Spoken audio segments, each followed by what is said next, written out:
Dian di sini, dan di video kali ini kita akan bahas nih tentang fisika teknik atau teknik fisika itu sebenarnya belajar apa sih?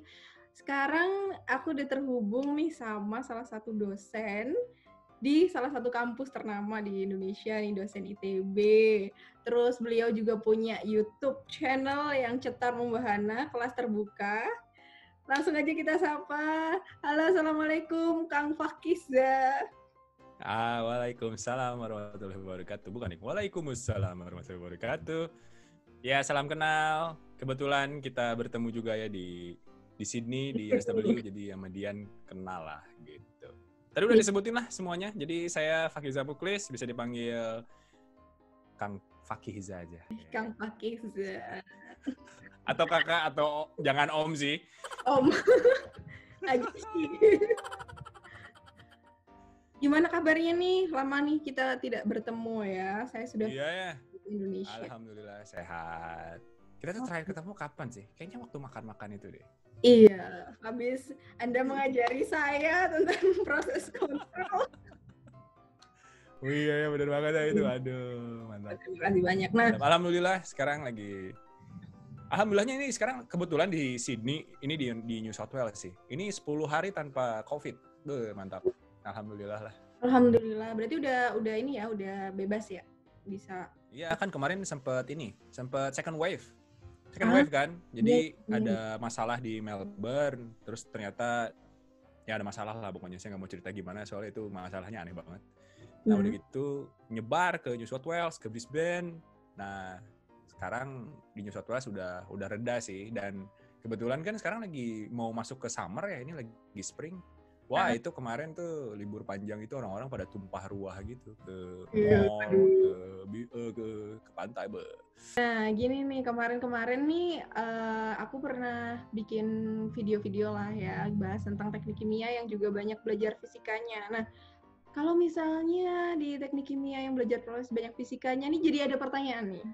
Kalau teknik fisika atau fisika teknik, belajar apa dong kalau gitu? Belajar untuk sabar. Padahal. Begitu ya, belajar sabar. Belajar sabar. Kenapa? Karena kan kita belajarnya fisika kan sebenarnya. Jadi fisika, dan bedanya kan kalau di teknik fisika itu kita belajar modeling ya. Oh, nah, gitu. Modeling itu kan berarti matematikanya luar biasa kan. Ya, jadi kita tuh belajar fisikanya tuh kan dari segala bentuk ya. Jadi dari frekuensi ke waktu. Terus dari yang kecil, nano, sampai yang gede, yang makro gitu. Kita sampai belajar juga gitu buat proses kontrol, proses gitu. Terus dinamika sistem, jadi yang gede-gede kita juga belajar. Nah itu tuh jadinya rumit gitu. Jadi dari yang kelihatan gak kelihatan, dari frekuensi ke waktu, dari yang gak kelihatan tuh misalnya kayak elektromagnetik, itu kan gak kelihatan ya.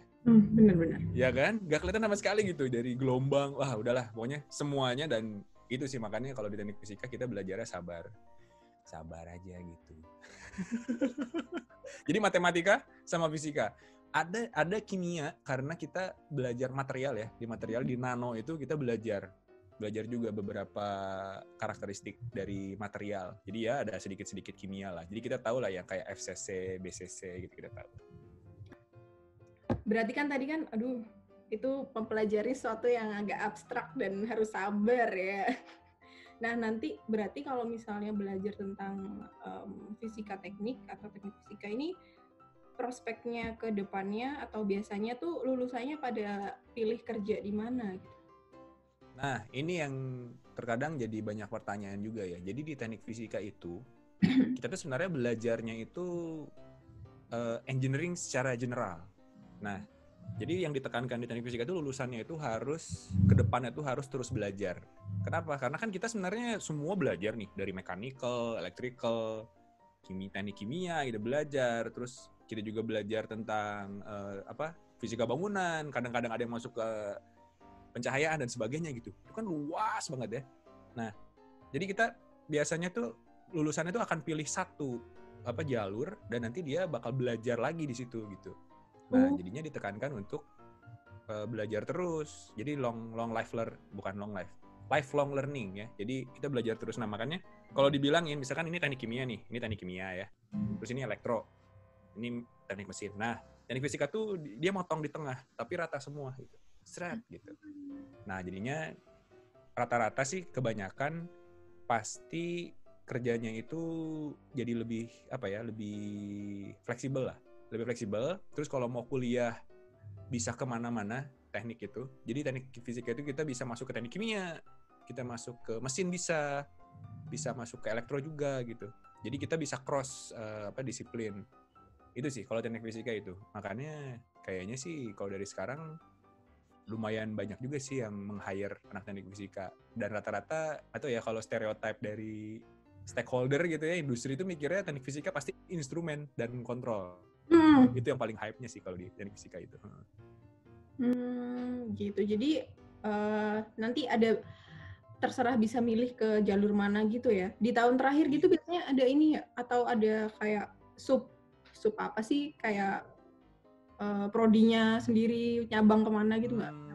Gitu. Ini kalau di teknik fisika itu, gak tau ya kalau di jurusan lain ya. Jadi misalkan ada 3 cabang nih ya, enggak aja, banyak sih cabangnya. Saya kasih satu aja. Jadi misalkan ada 3 ya, material, terus ada instrumentasi dan kontrol, sama akustik misalkan ya, atau sama pencahayaan deh, biar rata. Nah, optik deh, semuanya saya sebut. Nah, misalkan pilih salah satu kan. Nah, kalau pilih salah satu, itu rata-rata tuh mereka akan ngambil kuliah pilihan yang emang di topik ini.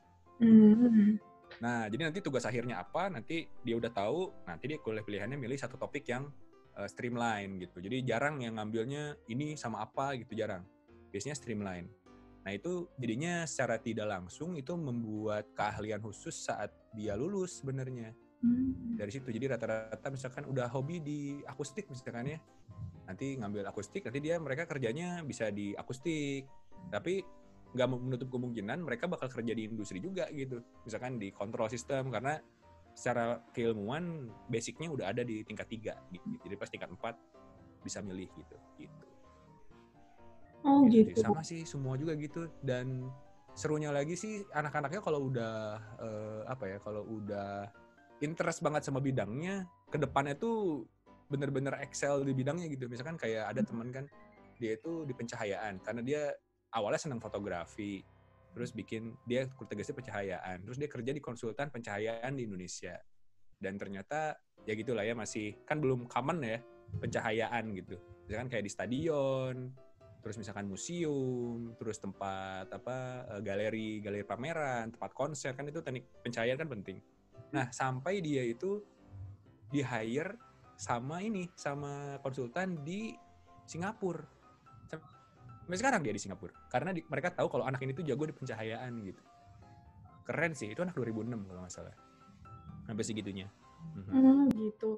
Tapi bahasanya ini dari tadi modeling. Ini jangan-jangan ada yang mikir modeling. Akustik, malah main gitar lagi. Mungkin kasih gambaran sedikit kali ya. Modeling itu modeling seperti apa? Akustik nanti yang berhubungan dengan apa? Modeling itu kita banyak bekerja di sistem dinamika ya. Jadi sebenarnya kita ada kalau yang saya tangkap ya. Jadi ada 2 bagian. Jadi yang pertama itu kita mengambil fenomena alam ya, apapun itu. Nah, terus kita coba ukur. Bisa nggak kita ukur gitu. Jadi muncullah kayak misalkan medik ya. Itu kan sebenarnya instrumentasi medik itu dia mengukur apapun yang terjadi pada tubuh, pada tisu atau pada tubuh manusia lah. Nah, itu tuh gimana cara mengukur misalkan fringing, pakai fringing gitu ya. Jadi fringing cahaya, mengukur kerutan di kulit gitu. Mengukur kayak gitu-gitu. Nah, karena kita bisa mengukur itu, nah karena informasinya ada, jadi bisa nggak sih kita merekayasa gitu. Misalkan kayak gelombang otak bisa diukur. Bisa nggak sih kita merekayasa nih si gelombang otak ini, kita ambil infonya, terus kita bisa nggak merekayasa kursor atau kursi roda gitu bisa gerak sendiri dari gelombang otak misalkan. Jadi kalau maju gelombangnya gimana? Nah, proses modelingnya itu dari si gelombang otak itu ngehubungin sama pikiran kita. Jadi misalnya pikirannya maju gitu, gelombang otaknya kayak gimana? Nah, itu dimodelkan gitu.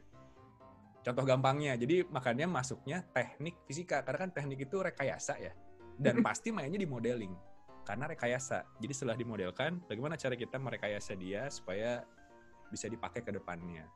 Gitu. Bedanya sama yang science itu dia melihat fenomena, terus berkesimpulan ini fenomenanya bisa nggak sih kita kita jabarkan pada tulisan tuh, bukan rumus-rumus atau itulah formulasi-formulasi gitu. Nah, kalau udah modeling itu masuknya di teknik harusnya gitu. Oh gitu. Dan merekayasanya gitu. Rekayasa. Begitu. Makanya belajar matematikanya banyak.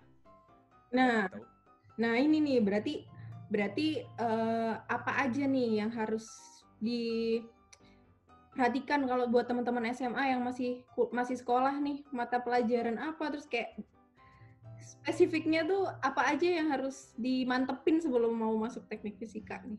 Oh, masuk teknik fisika. Sebenarnya selama masuk TPB itu kalkulusnya jalan sih oke sih. Oh. Karena kalau kita tahu kan modeling itu kan pasti ada yang orde-orde ya, ada turunan, integral gitu. Nah, yang gitu-gitu itu penting banget. Terutama buat sistem yang iya sih, integral itu banyak banget. Dan probabilitas statistik lah itu dipakai juga gitu, karena pengukuran itu kan kita nggak ukur tuh sama-sama terus kan, pasti ada sebarannya. Nah itu ngitung akurasi, presisi dan sebagainya kayak gitu-gitu. Itu sih kalau saya lihat mah kayaknya 3 gitu sih. Jadi matematika kalkulus ya, probabilitas sama fisika, udah 3 itu intinya. Berarti harus dikuatin di situ ya, kalau misal merasa kuat di situ udah lancar lah semuanya insya Allah ya. Aman insya Allah, amin. Sama belajar sabar. Iya bener, sabar tau, harus sabar, itu bener deh. Soalnya kadang-kadang ya, kalau ini saya sebagai alumni ya, bukan sebagai dosen loh ini. Kadang-kadang kita tuh harus merubah pola pikir gitu, dari misalkan sekarang belajar fisika modern gitu ya, kita belajar Schrödinger dan sebagainya, relativitas, tiba-tiba siangnya kita ada kuliah misalkan kontrol otomatik gitu kan. Dua yang beda ya, dan kita harus pindah shifting dari yang ini ke sini gitu. Wah, itu susah sih. Only the brave one. Jadi kalau di teknik fisika ada yang bisa IP-nya cum laude gitu, wah, jago banget sih itu. Pinter banget beneran. Emang tantangannya berarti emang banyak sekali ya ini ya. Nah, kalau misal kuliah di sini terus berkecimpung di dunia teknik fisikaan, kira-kira ada software tertentu ya yang perlu kayaknya penting banget untuk dipelajari buat orang-orang yang di teknik fisika? Ini menarik. Jadi di teknik fisika itu, karena kita kan sebenarnya kalau saya sebut ya, teknik fisika itu salah satu, karena kita menjembatani antara sains sama teknik sebenarnya. Jadi kalau misalnya dipikir-pikir, jurusan keahlian teknik yang lain itu tidak akan berfungsi, akan sulit berfungsi kalau nggak ada teknik fisika sebenarnya. Misal teknik kimia nih, ya kan? Teknik kimia bikin pabrik, ya kan? Kalau misalkan tidak ada instrumennya atau cara mengukurnya, kan susah ya. Nah, dan misalkan mesin juga sama, cara mengukurnya susah. Nah, misalkan anak teknik informatika nih, teknik informatika pengen mensimulasikan sesuatu yang fisis gitu, atau bikin apalah sistem sensor dan sebagainya. Tetap harus ada yang bisa menjelaskan fenomena alamnya itu seperti apa gitu. Nah, ini tuh kita tuh jadi harus mengikuti apa yang lagi happening sekarang gitu. Nah, misalkan sekarang lagi rame big data ya, machine learning. Nah, teknik fisika harus belajar juga gitu machine learning dan big data. Kenapa? Karena kita juga harus mengolah fenomena apa sih yang terjadi dengan data yang banyak ini, dan kita harus melihat dan memodelkan apa sih yang terjadi di data itu, terutama data-data teknik ya, misalkan kayak data pengukuran, terus misalkan forecasting dan sebagainya, itu juga kita masuknya di measurement gitu, di pengukurannya. Jadi kalau saya bilang sih secara software akan terus berevolusi sih, maksudnya si yang dipelajarinya ya. Ya rata-rata standar lah, anak teknik kan pasti MATLAB, terus prototyping pakai SolidWorks gitu ya. Belajar proses juga kita pakai HYSYS gitu. Kita juga belajar HYSYS. Wah, banyak sih. Saya sampai bingung. Ada buat akustik, ada lagi. Buat olah suara manusia, ada lagi. Banyak banget sih. Jadi kalau misalkan masuk ke satu subjur gitu, bukan subjur, satu topik gitu ya, itu beda lagi nanti software-nya gitu. Dan saya juga nggak hafal semua sih. Jadi banyak banget lah, banyak banget. Jadi tergantung sama situasi dan kondisi juga ya, berarti dinamis. Iya, benar. Bener, dinamis banget. Jadi aneh lah. Kadang-kadang misalkan kayak saya gitu ya. Saya kan bikin tutorial programming nih. Nah sebenarnya itu kecemplung aja gitu. Karena waktu itu bikin sistem Internet of Things dan sebagainya ya. Buat pengukuran jarak jauh gitu, telemetri. Jadi kita ngirim data gitu ya lewat internet. Jadinya belajar programming. Sampai sekarang jadinya saya malah jadi seneng sama programming gitu. Mantep nih, sampai ada kelas terbuka ya nih ya. Oh iya. Gitu. Oke, yang mau belajar programming bisa langsung mampir ke kelas terbuka. Kalau begitu, apa ada pesan-pesan nggak buat teman-teman yang mungkin lagi yang sekarang masih SMA mau ngelanjutin kuliah terus tertarik nih sama teknik fisika, atau buat teman-teman mahasiswa yang sekarang lagi ngambil teknik fisika? Oh iya. Buat anak-anak SMA ya. Ini kayaknya saya nggak akan, kalau buat anak-anak SMA kayaknya nggak akan ngasih saran buat yang ke teknik fisika sih. Kayaknya umum aja ya. Jadi problem anak SMA dari dulu sampai sekarang adalah selalu ingin masuk ke yang high achievement gitu, yang populer saat itu ya, atau saat inilah. Misalkan saat saya gitu, saya tuh ngelihat passing grade paling tinggi adalah teknik elektro.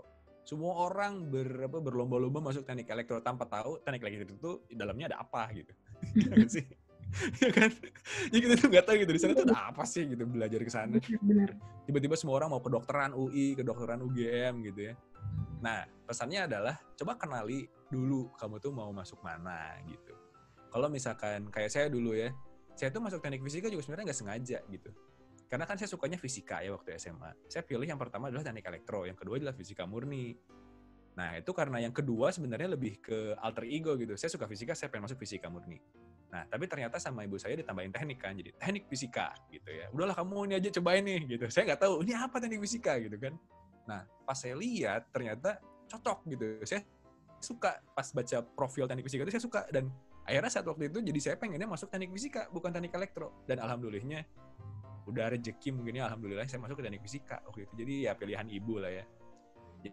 Jadi ya itulah buat teman-teman yang SMA yang mau masuk ke teknik fisika atau ke jurusan lain, coba dilihat dulu gitu. Cocok nggak nih buat kamu, karena ini kayaknya pilihan hidup nggak sih, pilihan seumur hidup. Karena banyak juga kan yang masuk jurusan yang teknik elektro, teknik informatika yang perminyakan yang tinggi gitu ya, si pasti teknik kimia gitu. Itu banyak yang merasa, waduh kenapa saya masuk sini ya, padahal ini nggak cocok kayaknya sama saya gitu ya, sayang banget sih. Gitu. Benar. Kalau buat anak-anak teknik fisika, proses mencari lah. Jadi jalani aja, karena beberapa pengalaman, pelajaran yang kita nggak suka waktu di teknik fisika, karena kan kita belajar banyak ya, pasti pikir lah mana yang saya suka, mana yang nggak suka gitu. Pasti kepake deh. Insya Allah pasti kepake ke depannya. Karena beberapa bukan kasus sih, contoh, anak-anak itu banyak yang ternyata ilmu-ilmu yang dulunya dibelajari dan mereka nggak suka, atau kayak saya nggak suka, ternyata dipakai gitu. Saya kan dulu belajar probabilitas statistik ya, dan saya nggak suka, saya dapat C waktu itu. Dan ternyata pas saya sekarang S3, kepake. Banget, kepake banget. Waduh, itu saya jadi belajar lagi, dan pas saya lihat, wah ternyata dulu saya belajar ini, dan ternyata seseru ini ya probabilitas statistik itu gitu.